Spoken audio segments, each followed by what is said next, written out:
মই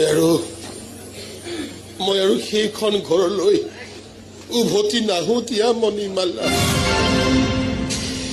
মই নোৱাৰো সেইখন ঘৰত থাকিব।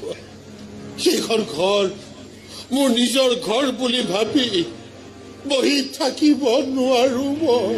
ক্ষুদ্ৰ পৰিবাৰ হবহি অসাৰ। এনেকুৱা লাগিছে যেন ঘৰটো এফালৰ পৰা ভাগি ভাগি গৈ আছে আৰু তাৰ ভগা টুকুৰাবোৰ আহি মোৰ গায়ে মূৰে পৰিছে। ক্ষত বিক্ষত হৈ গৈছে মোৰ সৰ্বশৰীৰ। ইমান কষ্ট, ইমান যাতনা সহ্য কৰাৰ ক্ষমতা মোৰ নাই মণিমালা। মই নোৱাৰো।